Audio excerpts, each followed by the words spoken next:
గతంలో కూడా చాలా ఆరోపణలొచ్చాయి లావణ్య గారి మీద. ఏంటి అంటే ప్రీతి గారికి డ్రగ్స్ అంటే ఇట్లా చాలా మంది అమ్మాయిలకి అలవాటు చేసిందని.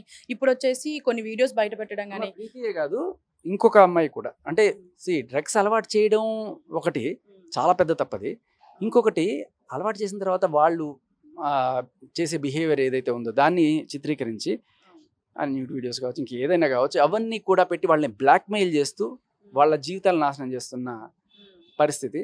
సో దీనికోసం అంటే ఇది నేనేదో నోటి వరుస, ఇప్పుడు ఈ వీడియో మస్తాన్ సాయి దగ్గర ఉంది ఫస్ట్, ఒక అమ్మాయి వీడియో.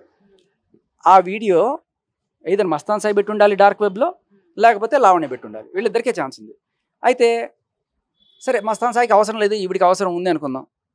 ఈవిడికి అవసరంతో పాటు ఖర్చు కూడా ఉంది మస్తాన్ సాయి మీద. మస్తాన్ సాయి నా విషయాలన్నీ బయట పెట్టాడు కాబట్టి కరాటే కళ్యాణ్ గారి ఇంటర్వ్యూ వాడి జీవితం నాశనం అయిపోవాలి, వాడిని పోలీసులకు పట్టించి, సో వాడి నాశనం చేయాలనే కంకణం కూడా ఉంది. సో ఈ రెండు రకాలుగా కూడా ఈవిడికే ఎక్కువ ఛాన్స్ ఇది అమ్మడానికి. అండ్ ఏ మగాడు కూడా వాడు ఒక పోర్న్ స్టార్గా చూపించుకోవాలని అనుకోడు కదా. అంత డబ్బులుంటే వాడు ఏదో హీరో అవుతాడు, కానీ ఇవన్నీ ఫోన్లో పెట్టుకొని వాడి జీవితాన్ని ఎందుకు నాశనం చేసుకుంటాడు.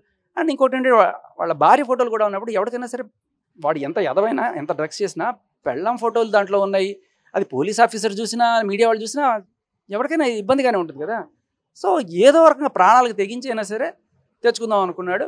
తెచ్చుకున్నప్పుడు జరిగిన గొడవ మరి ఏం జరిగిందో వాడే చెప్పాలి. అప్పుడు ఇదైంది.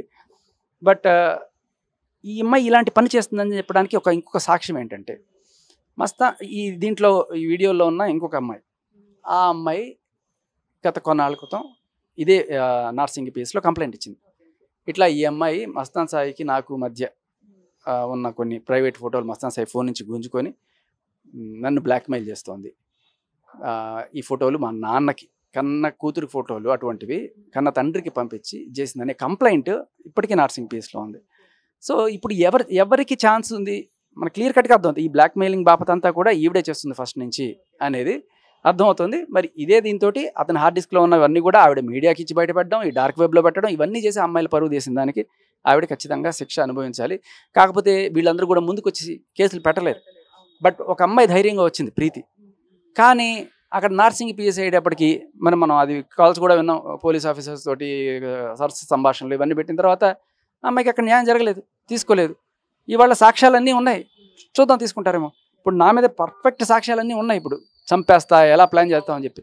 ఇప్పటిదాకా ఇంకా ఎఫ్ఐఆర్ కూడా కాలేదు, చూద్దాం.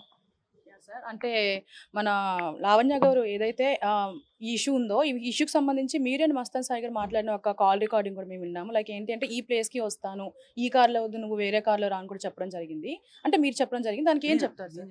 అంటే లైక్ ఒక కాల్ రికార్డింగ్ ఉంది కదా, మస్తాన్ సాయి గారు ఇట్లా జరిగింది, ఇట్లా నేను వెళ్దాం అనుకుంటున్నా అని మీకు ముందు ఇంటిమేట్ చేయడం, అట్లా ఒక కాల్ రికార్డింగ్ అయితే ఉంది సార్. ఓకే, కాల్ రికార్డింగ్లో ఏముందంటే నేను విన్నది ఏంటంటే, నాకు గుర్తులేదు, మస్తాన్ సాయి చాలాసార్లు ఫోన్ చేసి నాకు ఇన్ఫర్మేషన్ ఇస్తుంటాడు. నాకు అప్పుడు చెప్పినప్పుడు ఇట్లా డ్రగ్స్ చేస్తారు అంటే, చేసినప్పుడు చెప్పు, వాళ్ళు అలాంటి పార్టీలు చేసుకున్నప్పుడు రెడ్ హ్యాండెడ్గా పట్టిద్దాము అని చెప్పాను.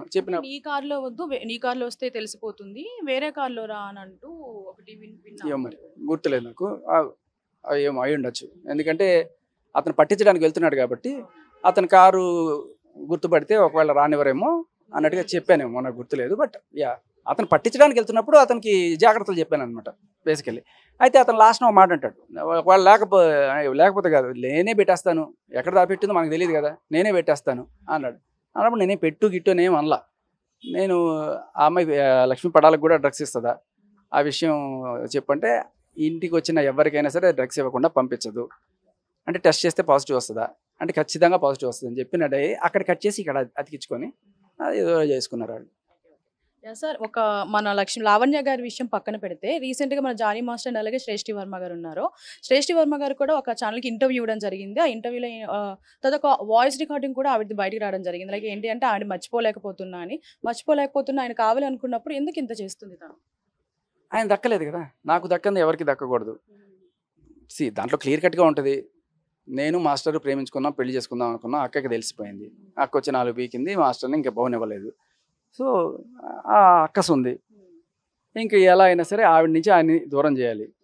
అందుకని మౌలానా దగ్గరికి వెళ్ళి ఎలాగైనా చేయాలని చెప్పి, ఇస్లామే 4 షాదీ అవుతాయన, ఇంకో పెళ్లి చేసుకోవచ్చు కదా ముస్లింలో, సో ఇలాగ మా అమ్మాయిని ఇచ్చి చేయండి, మా అమ్మాయి ఇచ్చే బర్దాష్ నై హోతా, అతను వాళ్ళ ఆవిడ కలిసి డిన్నర్కి వెళ్ళినా సినిమాకి వెళ్ళినా కూడా మా అమ్మాయి తట్టుకోలేకపోతుంది, ఇలాంటివన్నీ చెప్పడం చూసాను. సో ఇవన్నీ చూస్తే అంటే అతను దక్కలేదనే అక్కసతోటి చేస్తున్నట్టుంది తప్ప దాన్ని రేప్ చేశాడు, 4 ఏళ్ల నుంచి రేప్ జరుగుతూనే ఉంది. నాకు అదే అర్థం కాల. అంటే శ్రేష్ఠి వర్మ గారు ఒక పోస్ట్ పెట్టడం జరిగింది ఇన్‌స్టాగ్రామ్‌లో. దానికి చాలా మంది ప్రముఖులు కూడా లైక్ స్పందించారు. ఏం చెప్తారు దానికి? నేను చూడలేదమ్మా, ఏం పెట్టారు? లైక్ మన జానీ మాస్టర్కి సంబంధించి ఏదైతే ఉందో ఆ ఇష్యూ కోర్టు కూడా సపోర్ట్ చేసింది, లైక్ ఆ విధంగా పెట్టడం జరిగింది. ఎప్పుడు ఇది? 2 days బ్యాక్ అనుకుంటా. మీకు చూపించమంటారా ఒకసారి? చూస్తాను.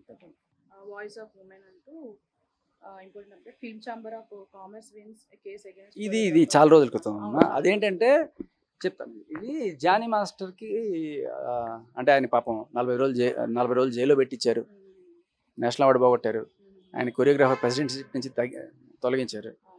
సో తర్వాత ఆయన ఏం చేశారంటే కోర్టులో ఛాలెంజ్ చేశాడు. వీళ్ళకేం అధికారం ఉంది? అక్కడ ఉన్న కొరియోగ్రాఫర్స్ అందరూ ఎన్నుకున్నారు నన్ను, నేను ప్రజాస్వామ్యబద్ధంగా ఎన్నుకోబడ్డ నాయకుడిని, నన్ను ఎలా తీస్తారు? వీళ్ళకి జ్యూరిడిక్షన్ లేదు నన్ను ఎన్నుకోవడానికి, నన్ను తీసేయడానికి. ఎన్నుకున్నది వీళ్ళు, తీసేసేది వాళ్ళ.